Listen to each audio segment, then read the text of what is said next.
ông thấy cái đồng lúa ở phía trước nhà mình á, năm nay ông thấy lúa của mình nó trúng quá đi con.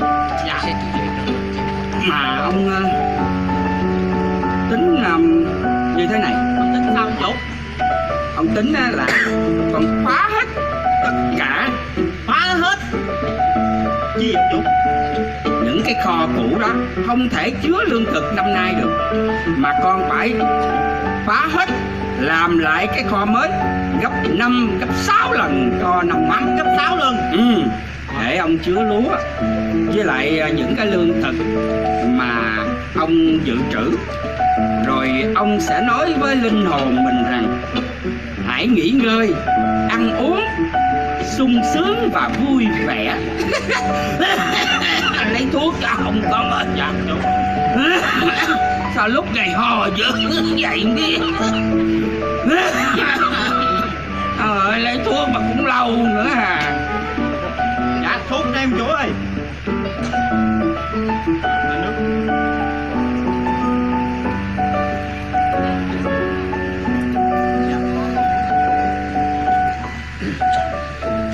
Con á, những cái kế hoạch mà ông chỉ cho con đó, con phải làm theo cho ông, nghe không con? Dạ. Mà ông chủ ơi. Sao con? Con đi theo ông chủ đã lâu năm rồi. Mà nhìn lại con đâu có các bạn làm cái số đâu. Mà con nói ông chủ nghe tin này. Tin gì con? Con mới quen được nhỏ làng quê nữa chủ. Dạ. Nhỏ đẹp không mày? Đẹp lắm chủ. Thằng để giống ông. Dạ. Đẹp là chịu. Cho nên con mới xin ông chủ. Sao con? Cho con ít tiền con để dành con cưới vợ ông chủ. Mày tối ngày cứ than với thở. Mày thấy ông mày không? Có khi nào than thở không? Dạ tại ông đầy đủ quá còn than gì nữa. Ông cho con biết cuộc đời của ông chỉ có tiền, tiền và tiền. Những cái gì mà ông tích lũy được là nhờ cái sự và keo kiệt, thấy không, của ông nghe không? Đó, ông mới có được. Nhưng mà nè, dạo này tao thấy 5-6 thằng nó đi lãng vãng đi qua trước cửa nhà của mình ha. Dạ. Nó nhìn trước, nó nhìn sau ha. Mày á, đóng cửa trước, đóng cửa sau cho cẩn thận nha. Nó mà vào nhà ông mà cắt cổ ông đó nha, là mày tiêu đời á, biết chưa?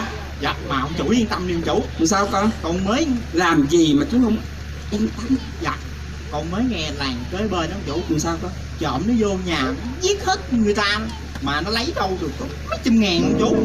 Nó giết cười? Dạ đúng rồi. Nó lấy mấy trăm ngàn hả? Dạ. Sao thằng ăn cướp thì nó ngu dữ vậy, nó không kiếm nhà giàu nữa. Dạ đúng rồi chủ. Nó mà theo con á, cái đầu không thông minh của con á, nếu con mà lạng trộm á, vô nhà ông chủ mới đúc. Mày chết mày với tao, mày chết mày với tao ha. Ai kêu mày vậy mày hả? Ông nói con nghe, mày biết vàng tao để đâu không mà mày nói dám để lại mày. Thôi mà ông chủ yên tâm đi ông chủ. Con đi theo ông chủ lâu năm nay con còn biết vàng ông chủ để đâu. Lấy gì trộm mình vô. Mà cho dù ăn trộm mà nó vô á, nó lấy vàng của ông chủ vừa ra tới cổng á, vàng của ông chủ đè gãy cổ ông chủ. Đúng rồi, nó chỉ lấy ở dưới tại nó thấp quá. Dạ thấy không? Lấy ở dưới vàng nó trên đè xuống nó gãy cổ. Mà ông ho nữa là lấy thuốc. Dạ. Ho hoài hết bệnh ho rồi tới bệnh. Lo tao đâu cần gì phải lo. Ông ơi, thật sự thì nếu như mà ông tin Chúa Giêsu á, thì chẳng những ông được sung sướng ở đời này, mà đời sau ông cũng hưởng được thiên đàng phước hạnh nữa đó không? Đã cho cô biết. Cô biết là cô đã nói điều này bao nhiêu lần chưa? Thưa ông, tôi đã nói hơn 5 lần rồi, nhưng mà ông vẫn từ chối. 5 lần rồi. Ta không cần cô dạy. Ta buồn ư, tiền sẽ mua vui cho ta. Ta bất an ư, tiền sẽ mua bình an cho ta. Ta bệnh à, tiền sẽ mua sức khỏe cho ta. Vậy thì ta còn thiếu điều gì nữa? Ông ơi, hiện tại ông đang là người giàu ở thế gian này. Thế nhưng nếu như không có Chúa Giêsu trong cuộc đời mình thì thật là vô nghĩa đó ông. Rồi một ngày nào đó con người của chúng ta cũng phải đối diện với sự chết. Và rồi linh hồn của ông sẽ đi đâu? Sẽ vào hỏa ngục đâu mà. Ta cấm cô không được nói về Giêsu. Ta không muốn nghe. Ta cho cô biết, cho dù ta xuống địa ngục đi chăng nữa, nơi đó ta sẽ là người giàu nhất nghe chưa? Ông ơi, tiền có thể mua cho ông nhiều thứ lắm. Không, tiền khách. Ông ơi, không có muốn nghe. Tiền không thể nói ngày tôi nói Giêsu là khó chịu rồi à. Mình giàu có sung sướng gì. Ông mà vẫn chờ đợi ông đúng không ạ? Tôi xin chào ông và tôi xin chào ông. Người đâu ăn cơm dưới đất mà nói ba diễn trên trời, bực mình thiệt. Ông chủ đừng có bực ông chủ. Bực không có tốt thì sức khỏe ông chủ. Ông tức lắm con. Gặp con phải học theo ông. Cuộc đời của ông tiền mua tiên cũng được chứ con, phải không? Của cải tài sản vật chất của đời này là ông tích lũy mà ông có được thì ông phải thụ hưởng sung sướng vui vẻ. Dạ ông chủ ơi. Sao con? Ông chủ cho con hỏi ông chủ xíu ông chủ. Nói đi con. Dạ bây giờ tài sản ông chủ nhiều quá rồi mà lỡ sau này ông chủ chết ông chủ để lại cho ai ông chủ? Mày chết mày nói tầm bậy, mày trù bẻo nào hả? Nhưng mà nghĩ lại cũng thằng này cũng nói có lý. Dạ đúng rồi ông chủ. Lúc mà mình chết thì của cải để lại cho ai? Dạ để lại cho con chứ cho con ông chủ. Nhưng mà còn lâu lắm con, còn lâu lắm. Vì ông phải hưởng những cái gì ông đang có được và ông sẽ sung sướng thỏa mãn. Ông chủ sao ông chủ? Bác sĩ ơi, bác sĩ.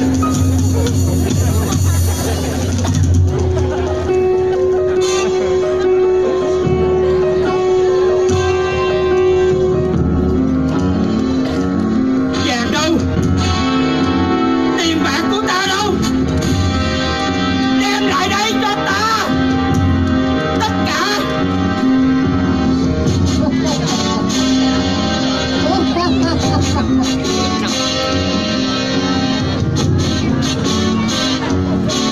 Các ngươi là ai? Đem lại vàng cho ta, đem lại hết vàng cho ta. Của cải của ta đâu?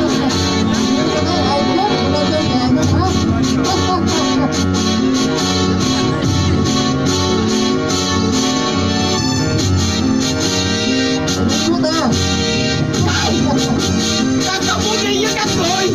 Không.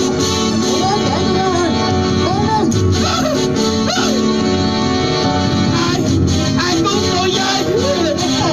Ai cứu tôi với?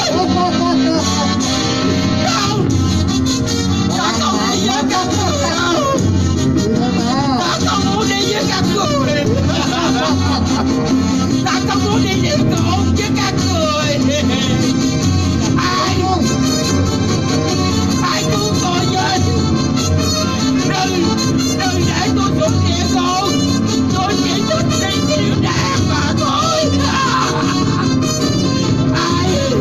Ai cứu tôi với? Cứu tôi với. Ta không muốn đi với các người. Cứu tôi.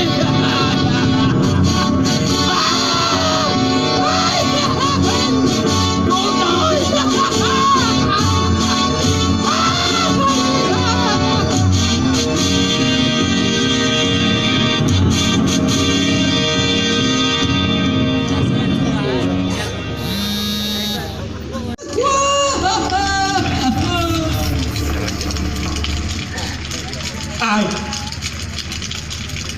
Ai?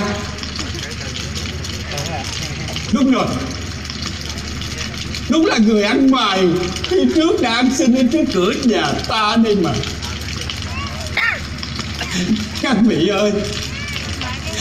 ơi, xin sai người ăn mày nhúng lưỡi tay vào nước để làm cho mát lưỡi tôi, vì tôi ở trong lửa này quá khổ, quá đau khát quá.